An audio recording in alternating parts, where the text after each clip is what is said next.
1 and E, 1 and E, 1 and E. Watch this, and E, 1 and E, 1 and E, 1 and E, 1 and E, 1 and E, 1 and E, 1 and E, 1 and E, 1 and E, 1 and E. Hi, my name is Dave DiCenso. On pages 9 through 12 in my book, Rhythm and Drumming Demystified, I offer what I call above-the-neck disciplines. Above-the-neck disciplines are designed to help drummers improve their timing on the drum set. I created them based on the notion that time is better mastered in the mind than it is with the limbs. Hence the term above the neck. Today, my aim is to show you how to utilize all 5 of the above-the-neck disciplines that I offer in the book. The above-the-neck disciplines help students to practice generating time with their mind as they hinge on using the voice to tell the mind exactly where every component of the time is.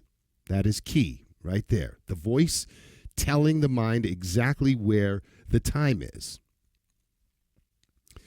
This intelligence, if you will, being planted in the mind via the voice, gives us an awareness and a control with the time that the body cannot facilitate.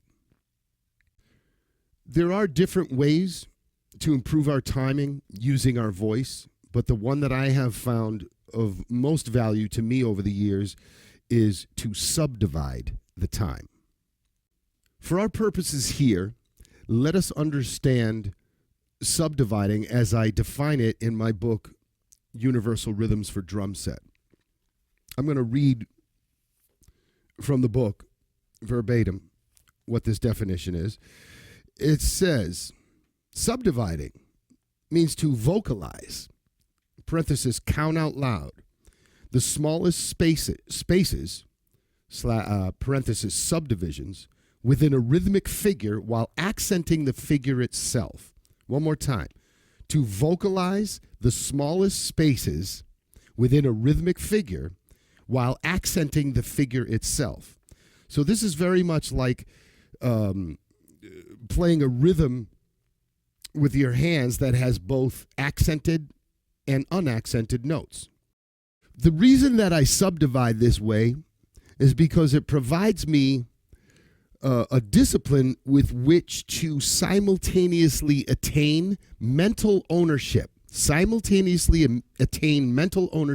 of the pulse, the space, and the shape of the phrase or phrases that I am playing. The pulse, the space, and the shape. I want to own all of those. When we are in control of the pulse, the space, and the rhythmic shapes that comprise the music, we are better able to generate consistent time. Because of that awareness, we are better able to create consistent time. Eventually, doing these kinds of disciplines with your voice can also lead to becoming a better listener, lead to being able to more easily generate ideas, being more creative, as well as generating ideas that are relevant, i.e. ideas that are more musical or ideas that are musical, that are relevant to the context in which you're playing. These are extremely important skills, all of which can be improved using your voice. We're going to talk more about the listening and the creativity and the musicality a little bit later in the tutorial. Okay, so now I'm going to demonstrate above the neck discipline number 1, which is found on page 9, where you'll see the definition reads as follows. With your voice, be able to subdivide each figure in a set of figures for a minimum of 16 bars. Be able to transition from one figure to the next and from one figure to any other figure in the system. So I'm not going to do 16 bars for the sake of time, but I'll give you 4 bars of each with rhythm code 2, and I'm going to work within a 16th note grid. So if we're doing figure number 1, rhythm code 2, that sounds like this. Within a 16th note grid, that sounds like this. 1E and a 2E and a 1E and a 2E and a 1E and a 2E and a 1E and a 2E and a, right? Figure 2. 1E and a 2E and a 1E and a 2E and a 1E and a 2E and a 1E and a 2E and a 1E and a 2E and a 1E and a 2E and a 1E and a 2E and a 1E and a 2E and a 1E. That we did. That we did. That one did. That we did. That one did. That we did. That 1A and the 2A and the 1A and the 2A and the 1A and the 2A and the 1A and the 2A and the 2E and the 1E and the 2E and the 1E and the 2E and the 1E and the 2E and the 1E and that 2E and that 1E and that 2E and that 1E and the 2E and the 1E and the 2E and the 1E and that 1E and that 2E and that 1E and that 2E and that 1E and that, and so on. So just to be clear, as I went through the figures, the last few figures, I think I did only 2 bars of each as I sped up the tempo. So that's above the neck discipline number 1 using a 16th note grid. I could change the grid and do the same figures, right? And I'm going to demonstrate that in a little bit.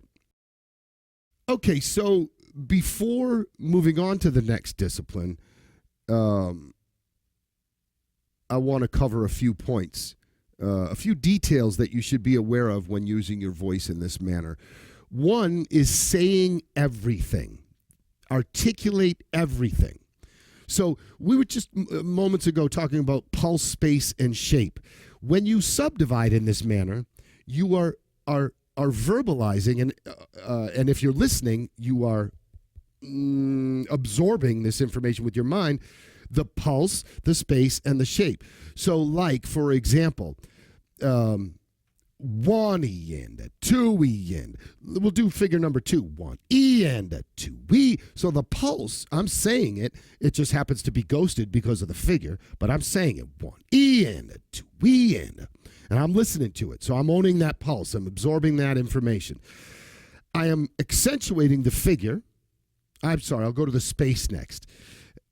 So I'm saying the space, the pulse, and I'm saying all the space in between the pulse as well, while accentuating the shape, which is the figure, the emphasis, the shape of the phrase that you're doing. Okay, so I hope you understand that. That is the pulse, space, and shape. I'll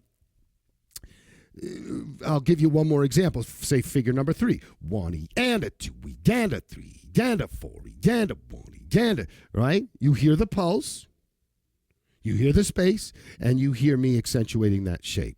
That's pulse, space, shape awareness. Listen to it all. Okay, another point that's very important is to give your voice a legato feel versus staccato. Legato versus staccato. You want to give it a long sound. Here's staccato. 1E and a 2E and a 3E and you're sort of holding the air in versus legato. 1E and a 2E, full voice. 1E and a 2E and a 1E and a 2E and a E and a 1E and a not 1E and a 2E and a. Sounds funny, but a lot of people will do that when they first start subdividing, when they first start utilizing this kind of discipline. Extremely important point to cover is breathing. So you saw me doing this, but I want to explain it. Essentially, when I run out of air, I inhale, and I count under my breath, if you will. So here I am running out of breath. 1E and a 2E and a 1E and a 2E and a 1E and a 2E and a 1E and a 2E and a 1E and a 2E and a 1E and a 2E and a 1E and a 2E and a. Seems pretty simple, but once you get it, it is kind of simple. It's bit challenging too, to be able to breathe and use your voice in a constant manner. It's a bit of a challenge. So, to put it as simply as possible, when you will run out of air, inhale. Take more air in. Keep your voice moving. It will turn into a whisper. But you listen, and you'll still be aware of the time, and the pulse, the meter will not be affected because you're gasping for air. I would recommend trying not to take short little intakes of air, because then you're going to have nothing really in your lungs, and you're going to need that next inhalation very quickly. So one more time. One in, a two in, a one in, a two in, a one in, a two in, a one in, a two in, a one in, a two in. I actually can hold my breath for a long time. I kind of control it with my diaphragm, which I learned from taking a few vocal lessons. The reason I bring that up is because I wasn't going to run out of air for a while, and I didn't want to keep going. If you learn how to control your air from flowing out immediately with your diaphragm, you may find that very helpful. If not, I wouldn't worry about it. Just follow that rule. When you're out of air, take air in, keep counting, keep listening, and come back in. Full voice. Another question I get is, should I inhale on the beat? Should I exhale on the beat?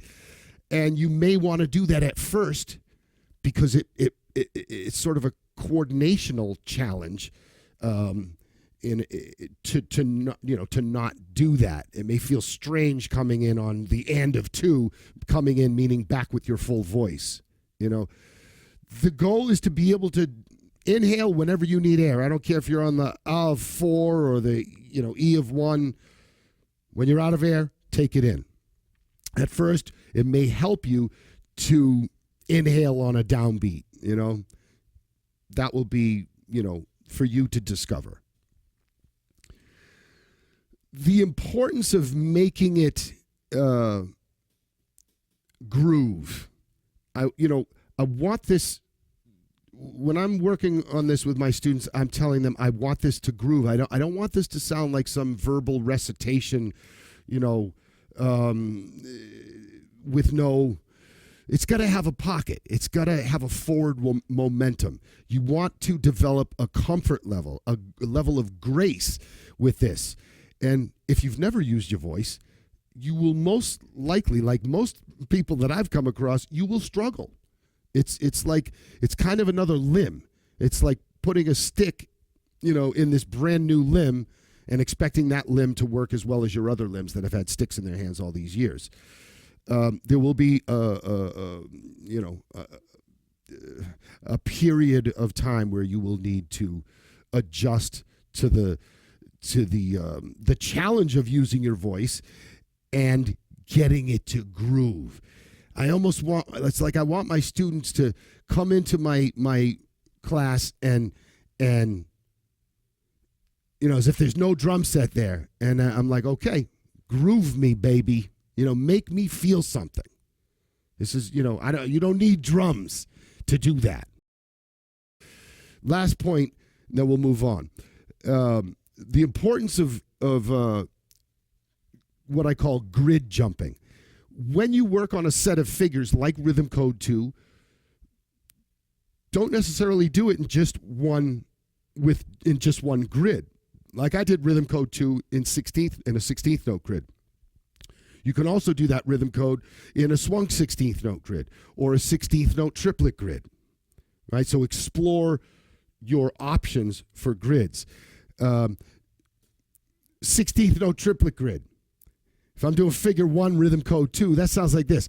One of the end of the tune of the end of the one of the end of the tune of the end of the one of the end of the tune of the end of the one of the end of the one of the end of the tune of the end of the one of the end of the tune of the end of the one of the end of the tune of the end of the one E and the two E and the one E and the two E and the end of the tune of the end of the one of the end of the tune of the end of the grid jumping. Don't stay on one. Well, stay on one grid until you've got it happening, and then jump grids. So now that you understand how to use above the neck discipline number 1, please understand that you can apply it to all of the figures in rhythm codes 1 through 5, as well as all of the figures that you'll find in the groove applications, which are found in the groove lessons, which are all the even numbered lessons. Okay? Please be patient with this. It's not meant to be rushed through. It's actually a lot of work. What I just offered, what I just encouraged, it's a lot of work. Be patient, be diligent, and I like to tell my students, imagine you are mastering these rhythms with a newly discovered limb, and this limb can talk to your mind and tell it exactly where the time is. It's kind of cool, you know? I sure think so anyway. All right, so now I'm going to demonstrate above the neck discipline number 2, which is found on page 9, where you will see the definition reads as follows. With your voice, be able to subdivide and clap each figure in a set of figures for a minimum of 16 bars. Be able to transition from one to the next and from one to any other figure in the set of figures. So essentially, this is exactly the same as above the neck discipline number 1, but now you've got a hand clap that will be in unison with the voice. So, rhythm code 2, figure number 1, 16th note grid. 1E in, a 2E in, a 1E in, a 2E in, a 1E in, a 2E in, a number 2, 2E in, a 1E in, a 2E in, a 1. No, 1E in, a 2E in, a 1E in, number 3, E in, a 1E in. It makes sense, right? You go through the whole set of figures like that, you're in unison. You might be wondering, well, what's the point of that? You know, I mean, that's easy to do, right? If you can count it, and you can, well, the point of it is we just went below the neck. Now we're starting to tie in what's below the neck to what's above the neck. And this is the easiest way to do it, you know. So that's why this discipline exists. We've got to learn to hear more than one thing, obviously, right? You know, we're musicians. We've got to learn to hear more than one thing. So this is like this is like ground zero in our practice of hearing more than one thing simultaneously. This is cool because nothing different is happening down here than from what is happening up here. Eventually that's going to change and the challenge becomes greater. So this is a lead into that. Okay, so now I'm going to demonstrate above the neck discipline 3, which is found on page 10, where you will see the definition reads as follows.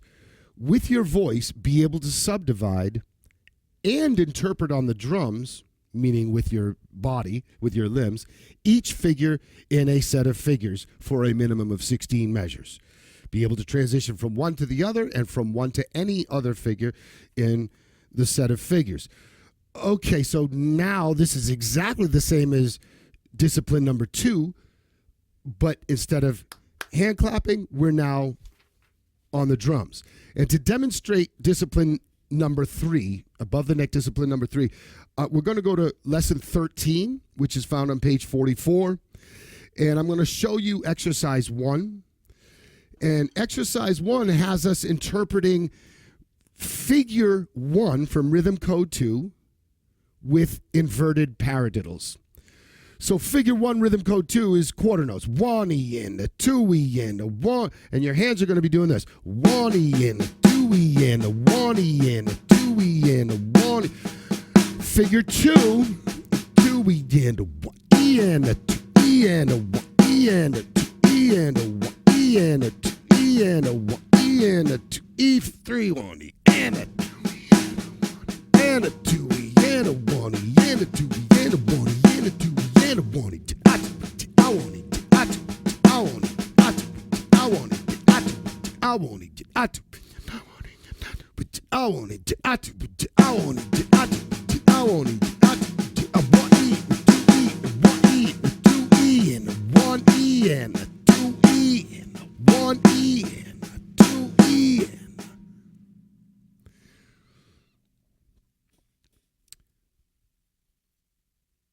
That's discipline number 3, voice and drums in unison. I'm going to show you one more example of that with a groove-based lesson. We're going to turn to page 46 and go to lesson 14, and that would sound like this. Figure number 1, rhythm code 2, so it's still that same quarter note figure, 1 E and a 2. And if you look in the book, the interpretation of that figure with the drum set is this. Sorry.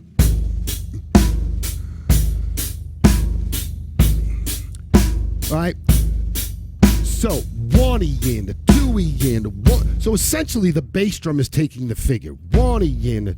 So this bass drum and my voice are in unison. That is the nature of above the neck discipline number 3. You'll see how this really plays out when I go to figure number 2. 1 E and a 2 E and a 1, and now figure 2. E and a E and a E and a. Make sure you are listening to everything. And if you're going to prioritize, in fact, you should prioritize your voice. Most of us, even beginners, are more comfortable with doing this than they are doing this. 1 E and a 2 E and a 1. Way more comfortable than doing this. 1 E and a 2 E and a 1 E. Most of my students who have never counted before can't do what I just did comfortably. It's like it's a struggle, understandably. All the more reason to focus on your voice more than your limbs. Prioritize your voice. So figure number 2, rhythm code 2, discipline 3, right? Above the neck, discipline 3. E and a E and a E and a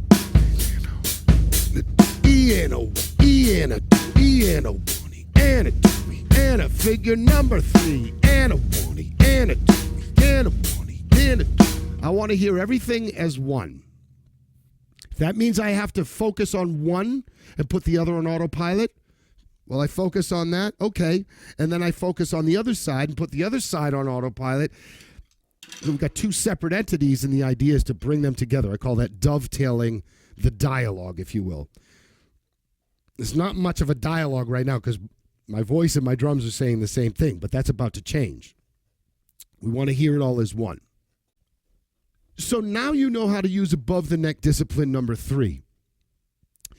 And in knowing how to use it, you now know how to apply this discipline to any of the rudiment-based lessons in the book, as well as any of the groove-based or style-based lessons in the book. All the groove rudiment-based lessons are the odd-numbered lessons. All the groove or style-based lessons are the even-numbered lessons. If there's any confusion, watch this again. You now know how to apply this discipline to, pretty much the entire book. Okay, moving on. We're now going to go to above the neck discipline number 4, which is found on page 11, where you will see the definition reads as follows. With your voice, be able to subdivide the pulse while hand clapping each figure in a set of figures against it. That's the essence of discipline number 4. So now your voice is subdividing the pulse. It's staying on a constant, and your hands are moving through the figures in a set of figures, meaning your body now. No, your hands, your hand clap is the variable. So the voice is the constant, the hands are the variable. So above the neck discipline number 4 is where we begin the separation process in earnest, if you will. Now you've got to be in control of what's going on above the neck as well as what's going on below the neck, meaning the limbs, and those 2 things are different now. Okay? It's an awesome discipline.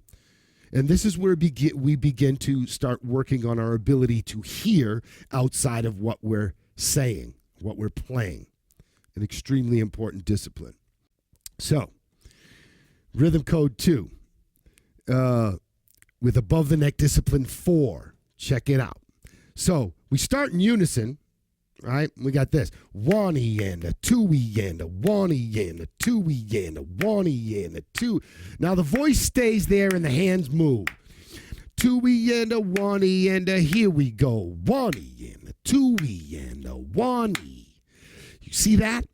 1E, right? Emphasizing the 1, ghosting the 1 here, emphasizing, ghosting the E here, emphasizing it here. And you want to hear those events in real time. Move slowly. Hear that stuff in real time. Because now you're already beginning in the process of being able to hear outside of what you're playing. An essential skill for all of the great musicians in the world. They possess this. All right, one more time. Discipline number 4, rhythm code 2, figure 1 going into figure 2. 1E and a 2E and a 1E, 2E and a 1E and a 2E and a 1E and a 2E and a 1E and a 2E and a 1E. This may seem simple, and for some of you, it may be. But it's not as simple as it seems. You got to pay attention to a lot of stuff, even with a relatively simple discipline like that. Yeah, that's not crazy advanced, but harder than you think if you're paying attention to everything, which you should be, or you're not getting the maximum benefit from these disciplines. All right, folks, so here we go on to above the neck discipline number 5. This is found on page 11, where you'll see the definition. Actually, it's not. It's found on page 12, where you will see the definition reads as follows. With your voice, be able to subdivide the pulse while playing now each figure in a set of figures against it. So now we're back to the drums, and now we are countering the voice with the drums. Remember to prioritize the voice. Remember to dovetail this information. Hear it all at the same time. So to demonstrate discipline 5, I'm going to apply it to lesson 13, exercise 1. I'll move to exercise 2, and then you'll really see the nature, the essence of this discipline. So discipline number 5, lesson 13, exercise 1, page 44.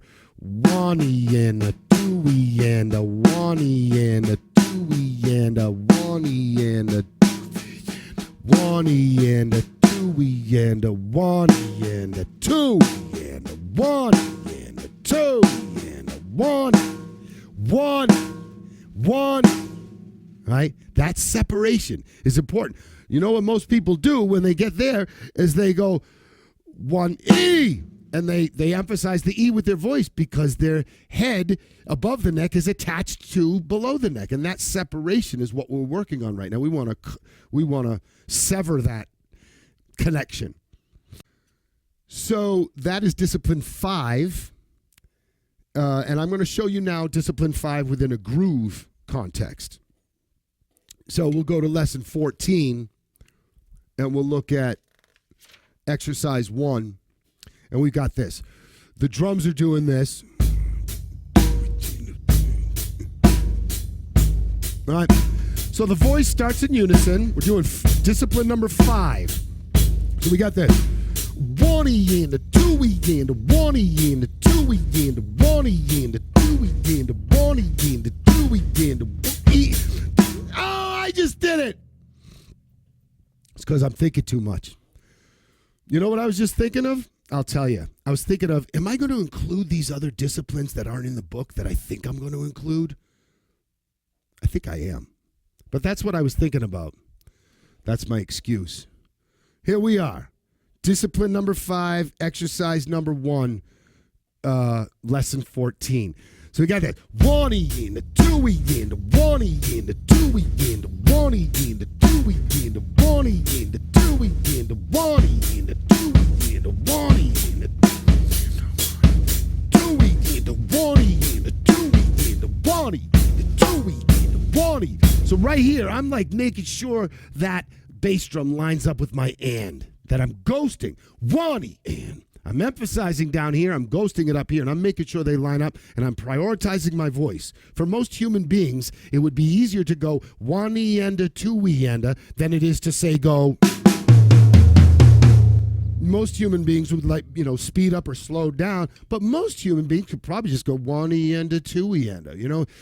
It's interesting because the voice is actually easier to use than the limbs, but because we're not used to using it, it's harder. So it seems like it's making everything below the neck harder.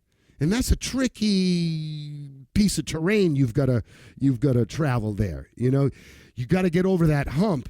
At first, the tool that I'm offering, subdividing, is going to make your life harder. And eventually, it's going to make your life easier. So you want to do it? You've got to ask yourself, do you want to take the chance? You want to invest the time? I would highly suggest it, obviously. All right. So that is above the neck discipline number 5. All right, folks. So I've got a special little treat here for you today. There are 2 disciplines that aren't in the book that I want to share with you that are very important. And the reason I didn't include them in the book is because I honestly felt like it would be too much, like too many pages of, what to do and how to do it in the front of the book before the student actually gets to doing this stuff. And I didn't want to scare people away, before they even get to the actual work. They're like, this is too much. I'm not even going to. I'm not going to do that. I'm not going to buy this book. I'm not going to use this book. So I left them out, for better or for worse. Here they are. This is how I want you to think about it.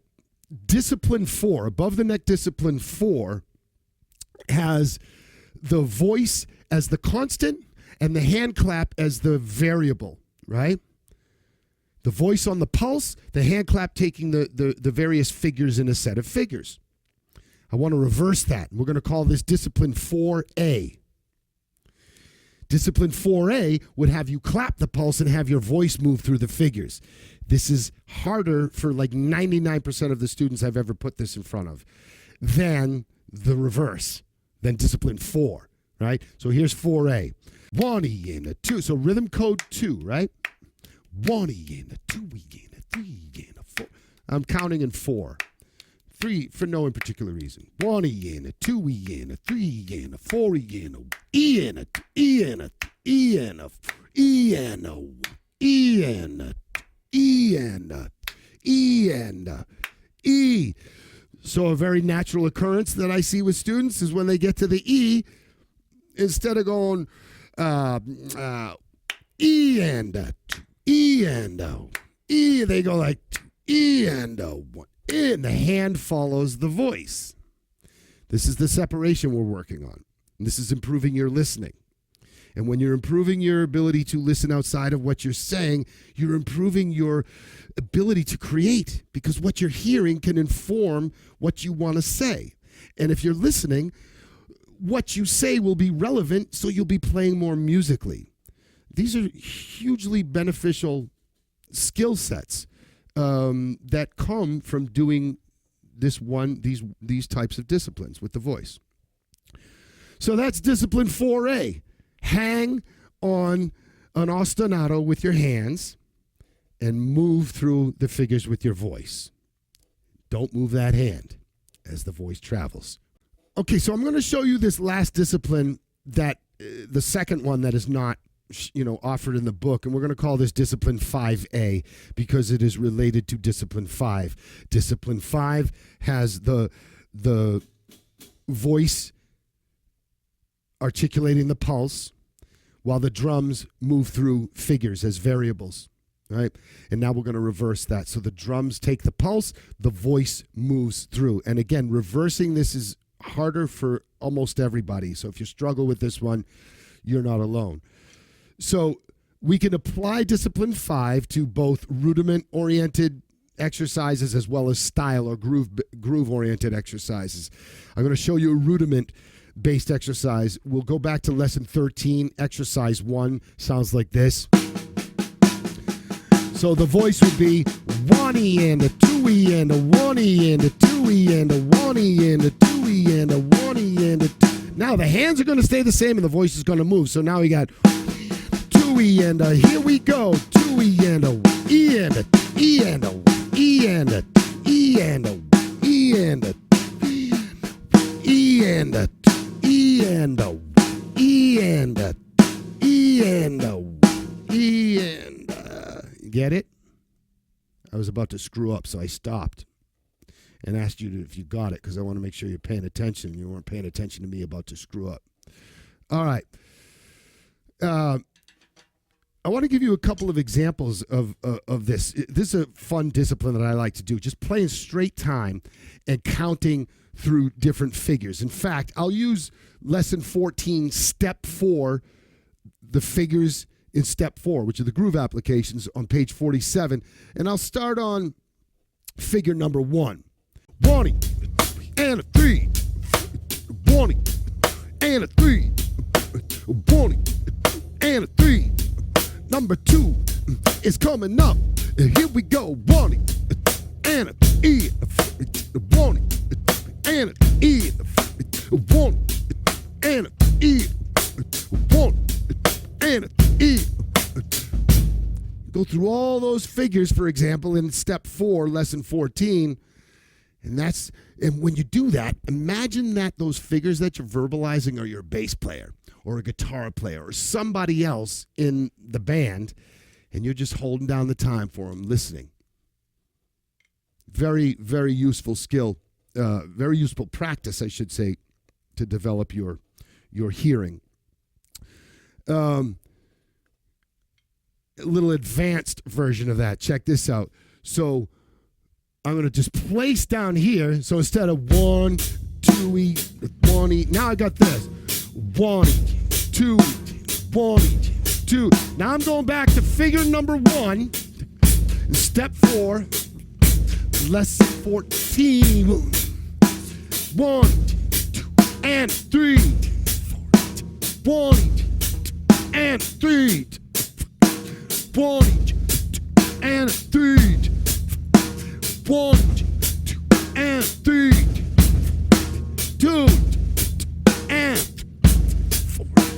4. 1 and 3. 1 and 3. 1 and 3. 1 and 3. 1 and 3. 1 and 3. 1 and 3. 1 and 3. Watch this. And 3. 1 and 3. 1 and 3. 1 and 3. 1 and 3. 1 and 3. 1 and 3. 1 and 3. 1 and 3. 1 and 3. So before we close this out, I want to cover a few more points worth talking about. Number one, as you're working with the above the neck disciplines, I encourage you to keep this simple protocol in mind. The mind generates the time and sends the time signal to the body. The body receives the signal from the mind and carries out the mind's orders. This is the way we naturally operate in life. And so it makes sense to me that we would apply this to developing our time. You know, if I if I drop this stick on the floor, my right arm doesn't say pick that stick up. My mind does. You know, this is the ruler, this is the master, this is where the intelligence is. The intelligence, you know, in my opinion, is not in here. The muscles don't really know anything except for what the mind tells them. So why would we put the limbs in charge of the time? You know, that's kind of the question I'm asking, I'm posing to students. And I in my teaching experience, I have found that a lot of students are doing just that. They're generating their time with their limbs, with not a strong enough conception of the time. And this results in, tempo fluctuation, just consistency in general, not to mention the feel. Like I find that the feel can get too heavy, sort of like weighted down, because it's too bodily oriented. Got to come from up here. Secondly, the second point before we close this out is subdividing is a means to an end, right? This is not something that you're going to do forever, and it's not something that you're going to do when you perform. The idea is you do it so much in practice that you'll eventually be subdividing internally, and you won't even necessarily be aware of it. You're training the workers in the engine room. You're training those workers to eventually work on their own, while you're like the ship's captain, like out on the deck, cavorting with the passengers and, having a good time and looking at the ocean, right? That's a metaphor for you being on stage or in the studio, in the music. You're the captain, enjoying the proceedings, making sure everything's going all right, while those other dudes and dudettes that you trained are busily making sure everything's all right behind the scenes. This is not something, you're going to be going out on stage and going, 1 and a 2 and a 3 and a 4. You're not going to be doing that. It's going to be going on, probably, if you do this enough, but you won't need to be actually verbalizing it. The goal of the above the neck disciplines is essentially to so thoroughly train the mind and body as to eventually be free of the task of having to think about generating consistent time. The time will eventually be there without you having to micromanage it. In closing, I want to make clear that what I'm offering here is not the only way to put your mind in control of the time. This is a way, it's one way, and it's a way that has worked for me and it's worked for many of my students, and therefore I have offered it in Rhythm and Drumming Demystified.